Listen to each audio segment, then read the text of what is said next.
everybody, Jason Burmis here, and I've got a very special guest today. We have Johnny Vedmore from the Swamp Media, and we're going to be going over his latest article with Epstein, Junkerman, where they were on that fateful day that they flew together with nobody else, where he may have procured that information from. But first, what I'd like to do is go over the importance of Junkerman, kind of a summary of what we discussed last time. Johnny, who is Nicole Junkerman, and why did she stand out to you in the first place? Well, in Nicole Junkerman that I first started investigating, I first started looking into, was slightly less prepared. I think she was like her ascent to where she is now. She was only halfway there. She seemed to me to be like a businesswoman at first, a high-powered executive working for companies like Sports Media Limited and big companies that sell rights to sports all around the world. And then she started to go into tech. When I first come across her, of course, she was on Jeffrey Epstein's plane manifest, and it was a little bit different because she was there, like you say, alone. She turned out to be much more interesting because her links go on to Ehud Barak, who's the 10th Prime Minister of Israel, I think. Also, like obviously connections with Carbine, who are the app that they want to use for emergency services. She's the director. He's the chairman of the board, and there's lots of other obvious Mossad or ex-Mossad people on that board.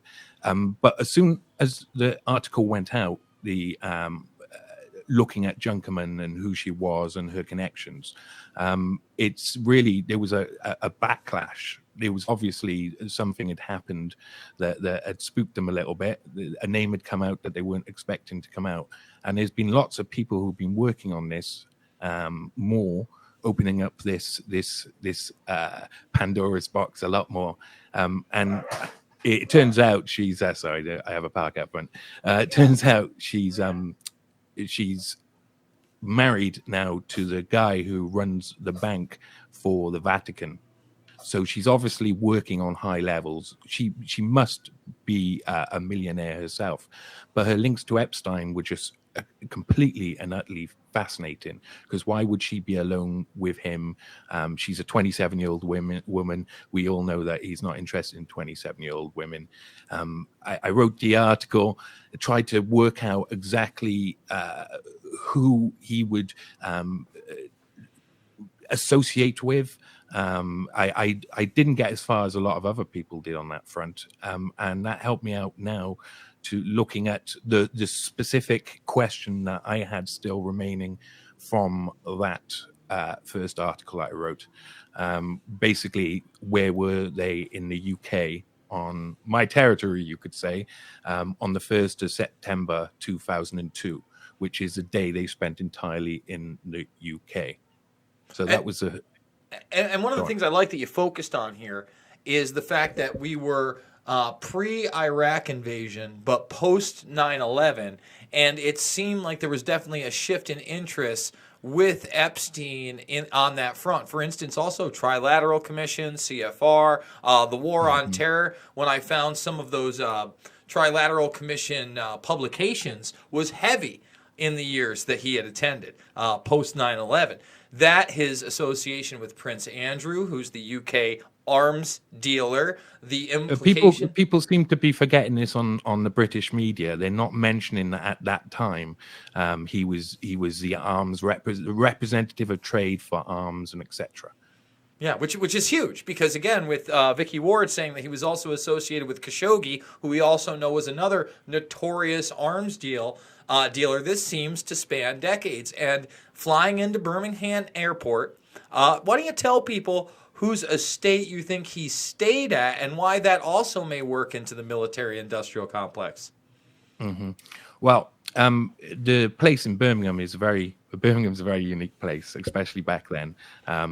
It wasn't so developed. The city centre was very much a concrete hub, lots of subways underneath. It was slightly dystopian, you could say. So I didn't see why they would go to Birmingham. I got distracted a little bit by Kiram Chatty, who got arrested in Stockholm on the 29th of August, so a couple of days before, with a gun in his carry-on luggage, less than a year after 9/11, and he said he was on his way to an Islamic conference in Birmingham. So first of all, I thought, oh, maybe that's something to do with it, but that kind of trailed off, and there was lots of dead ends. It was hard to find. It's a very very strange place for them to go. It's the second biggest city, indeed, but it's not exactly the hub for all of the rich and famous of the world.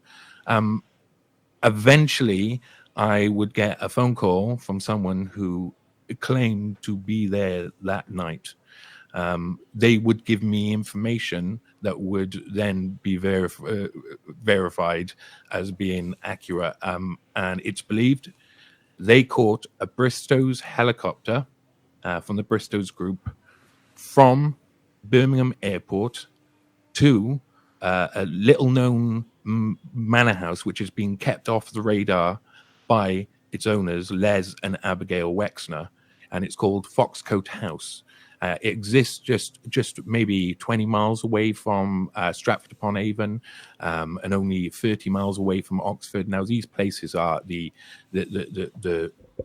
Garden of England. This is like some of the most affluent people live around there, the prime ministers, etc. Even in the past, you've got people like Oswald Mosley, who was the head of the fascists, but when he was eventually like retired and taken away, he went and lived up that way. It's got such a strange, bizarre history around there. And they went to this fantastic grade 2 listed building, 11-bedroom house. Foxcote House is run nowadays, since they took over in 1997, as a hunting business, like a hunting lodge, a hunting retreat for people. And so that's where they went with the helicopters, so I have been told. So once they get there, Junkerman's not alone with Epstein. There's another unidentified woman. Your source claims that there were also 2 U.S. senators there. In the article, you weren't able to track down anything definitive. I'd love to pick your brain to think if you're leaning towards anybody. Because, you do mention some names in there, Kerry and his kind of business, but it was a really interesting take. Go ahead. There are 3 names that really rung out. I mean, I like I say in the article, I went from looking for these 2 people and where they were on the first to finding out, okay, I've got to look at 100 senators and try and work out which ones of them had any connections or anything like this. And first of all, I thought that the Wexners were somehow present at Foxcote House when this was going on. But then it was told to me that they were not present. It was just Epstein, Junkerman, another woman, security, and 2 U.S. senators. When I looked into the senators, I mean, it was so hard at first, trying to understand who Les Wexner and Abigail Wexner support. They seem to be spread betters when it comes down to politics. They put bets all over the place. They donate to loads of different groups. They donate to loads of different parties. Abigail Wexner sticks on the Democratic side, and Les Wexner sticks on the Republican side, back then at least. And it all seemed very. They're trying to support the right people, but they're making sure they're making more friends than they are enemies. Epstein is a lot different when he was donating to people. He donated to a few people, so those people were really interesting to look into. One of them, of course, the earliest, I mean, we'll go chronological on the three that I think are the most important. The first one, he was started donating in the early 90s, was Jeff Bingaman, who was the senator for New Mexico. So that obviously has a connection with Epstein and New Mexico as well. So that was quite interesting. Chuck Schumer, during the late 90s, he gave money to. But all through that time and up until 2002 to 2004, he was given to John Kerry more than anybody else. Obviously, John Kerry was in the Little Black Book along with only just a couple other people. So I think what started to form and what seemed to be obvious is that Epstein would be looking for the next president on the Democratic side.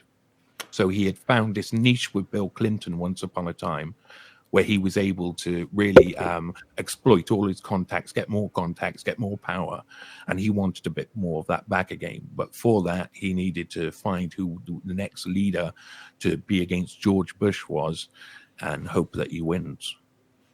So one of the really interesting parts of your article is when you source this article from 2003 from freepress.org called The Wexner War. It was, I read the whole thing, but obviously one of the things that stood out about it, other than the fact this guy is covering the mega group, he's talking about Wexner's think tank and the leaked memorandum. He's so far ahead of his time. He's so far ahead of the time. Everybody else is so far back in this chase. So yeah, I have no idea. This guy is just. I mean, finding that article was gold as well, because it was something that I was surprised wasn't around everywhere, along with the Luntz Wexner analysis, which seemed to trickle out with like a little puff of smoke. Well, the thing is with that, you never really heard about that during in the media. There was so much going on in the United States. Israeli politics were still somewhat obfuscated. The alternative media wasn't what it was. Internet access wasn't even the television media wasn't what it was. But I want to just read this quote because I think it's really interesting. This is actually quoted from the London Sunday Times, and it says this about Epstein. Basically, a socialite saying this about him. He's Mr. Enigmatic. Nobody knows whether he's a concert pianist, property developer, a CIA agent, a math teacher, or a member of the Mossad. So just that's being thrown around before any of the pedophilia accusations, the CIA and Mossad working hand in hand, especially during the 80s with Iran-Contra, and on so many other levels. And then you have a guy named like Les Wexner who is putting out these memorandum. This got leaked, by the way, where they're polling people on how they should manipulate the war on terror to get sympathy for their cause against Palestine and in the rest of the region, saying, you know what, we need a female spokesperson. They're more credible than men. If they have children, even better. Let's use that Osama bin Laden and Saddam Hussein name, but never mention George W. Bush. If anybody alive and around that time, George Bush was globally unpopular and unpopular here. So it really gave some of the inner workings of how these policies are truly set through a private citizen, Wexner, who's viewed as somebody, he's the Victoria's Secret and Limited guy. Nobody realizes he's the foreign policy guy for Israel. Why don't you tell us some of the highlights of that document that stuck out to you? Well, there's a lot. There's a lot there. The Fitrakis article, the Wexner War, was really interesting. I mean, in the first couple of lines, he states about how Wexner had been named within the Shapiro murder files as associated with organized crime in the late 90s. So FBI were already looking at him through with a lack of rose-tinted glasses, They'd taken off their rose-tinted glasses with him. With the Luntz Wexner analysis, that was just incredible. I mean, it shows how it's like a roadmap to how to spin Israeli propaganda on the mainstream media, and it is just truly what we have now in the mainstream media. If you look at the mainstream media, everything they're saying, find the right people who are going to poll well, etc. But like aim at women and etc. All of the things it says in there is just astounding. Well, at least in the first 5 pages, because after that it becomes just an attack on Palestinian propaganda, how to link anything positive with this Iraq war, with the Palestinian-Israel conflict, and then eventually it becomes how to do a political hit job on Mahmoud Abbas, who was then the recently installed Palestinian leader. And so the document starts off with this pretense, in a sense, that it's like about how we're doing, but really what it says at the beginning is, we've done really well at covering the propaganda from Israel's perspective for the Iraq war. We've kept quiet for the 3 months before the war, so we knew the war was going to happen. And the 3 weeks after the war, that's completely the right strategy, because that's what we do. We look, as Israeli intelligence, we look at strategies to how to promote some form of ideology that then fits in with a common narrative that gains more consent through the media. The fact that they were aiming at Abbas during the end, I think, was a bit more telling. One thing that was really interesting in there as well was Saddam Hussein being the most two important words to use during that time, and it really, really was true. But if you look at the speeches that John Kerry made after those times, and a lot of other people like Blair and Bush, they use Saddam Hussein, the two words, so often. It's like the beginning of every single sentence, to the point where it's just excessive. And so they were also practicing the same doctrine. Where these was this Luntz Wexner analysis, a briefing that was sent around the world, used by other governments as a kind of like understanding of how to do this really well. There were parts of it that just seemed to be made for Israel to find the wordings to Israelis to find the wordings to attack Palestinian right to land, is what I really come to think at the end of it. Yeah, no, absolutely. I mean, it was really eye-opening. I mean, it gives you the true inner workings. This is what you say. This is what you don't. This is why you say it. This is why you distance yourself. This is why we remain silent, and now's the time to pounce. All right there in the very beginning, it kind of takes you aback because, you might be anti-Semitic just acknowledging this document exists. Yet it is a real policy document by somebody that's portrayed to be a private citizen, but really is anything but. And that's why this looks like a web to me. You look at, a lot of people want to talk about the blackmail angle of this. Well, you're going to get a lot of favors and a lot of blackmail done with pretty women. So why wouldn't you be involved in the art world? Women love art, the fashion industry, et cetera, et cetera. So to me, it's a no-brainer. Now that Epstein's dead, the official investigation has been closed. We had broken neck bones, but don't worry.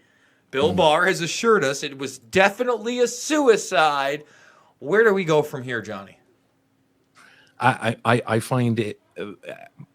People are going to be so distracted upon the death and the way he died for the rest of time. Now it's irrevocable part of this whole thing, unless he turns up alive somewhere, which I'm severely doubtful. That I think it's like a 99% chance that he is dead as a doornail. Let me stop you there. So Johnny, I just want to say this. I've remained kind of open on that, but as you know, I'm from New York. Went to a state school, also in a fraternity. I'm not going to say how I got this, but I also got some really good information that 2 weeks ago, the aviation company JetReady, flyjetready.com, was raided by the FBI. They were looking at the CEO, Jeffrey Gollump.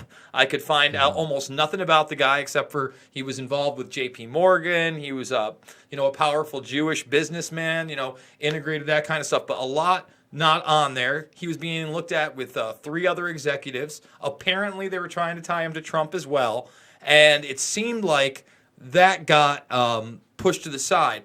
Later on, while I was breaking that, a different source came to me and said that not this past Wednesday, 2 days ago, but the Wednesday before, a separate medical examiner's office actually did another autopsy on Epstein, and they said it was homicide.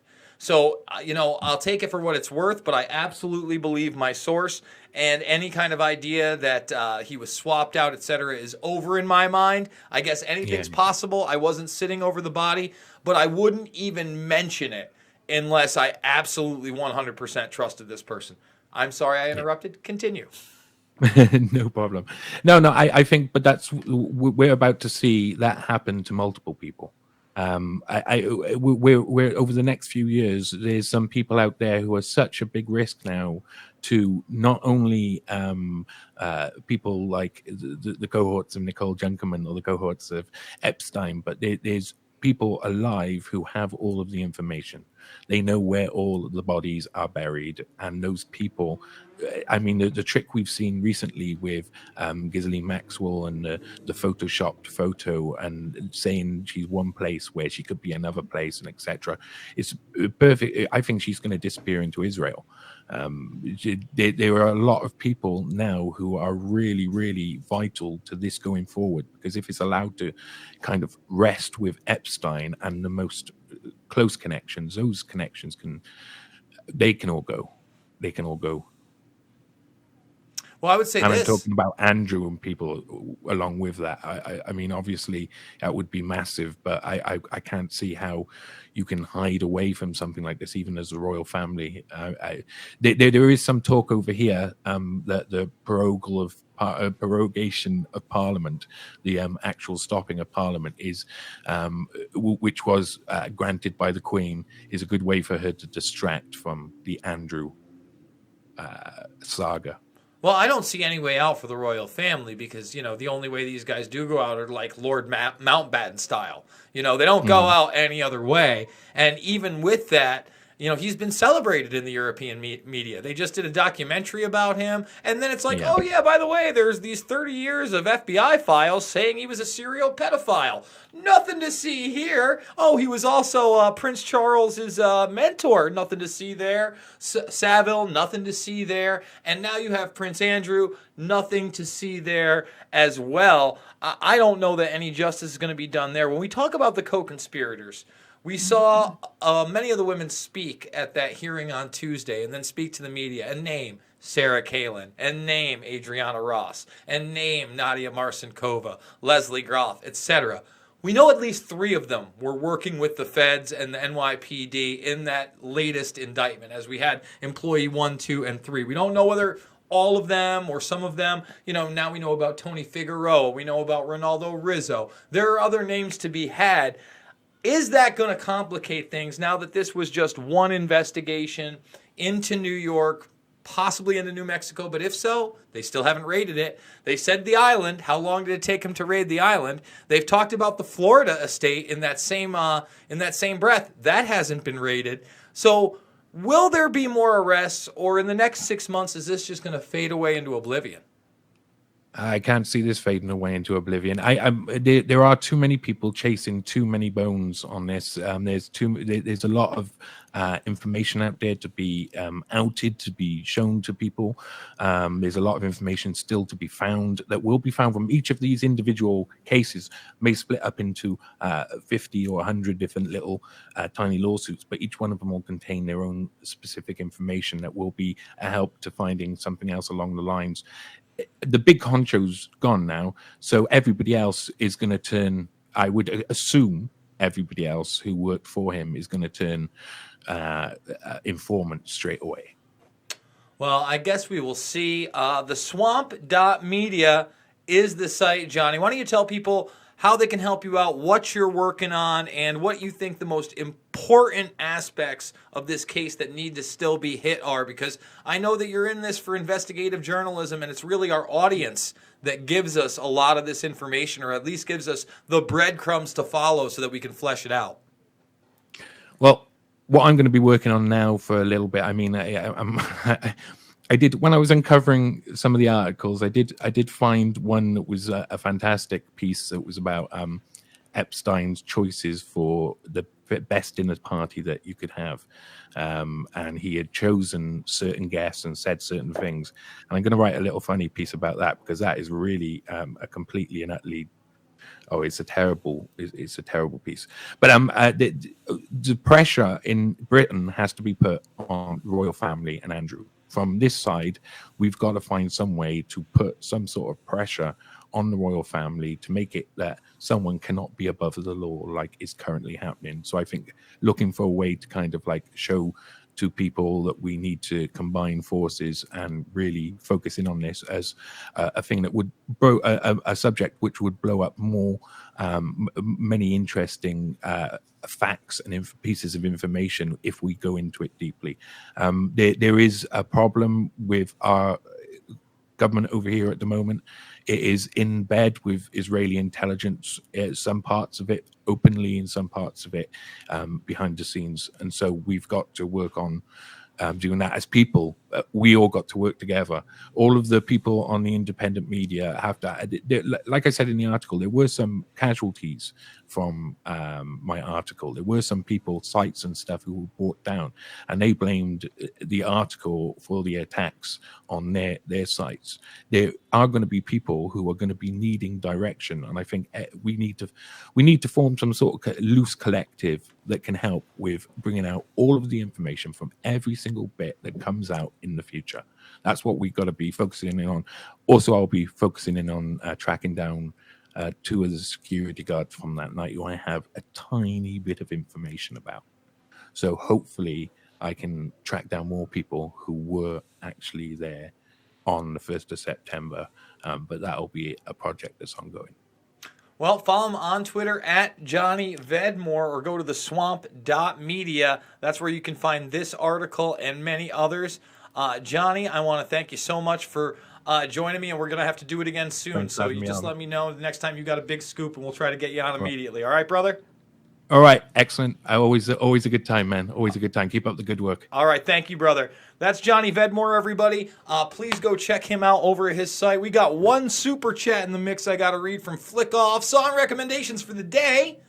Sleepwalkers by Genocide Rap. The music video is taken from the movie They Live. I love They Live. I think it's great. I hope you guys really enjoyed that one. I think it's very interesting. There's independent media at its nittiest and grittiest. A man really digging deep into an issue almost nobody else is looking at.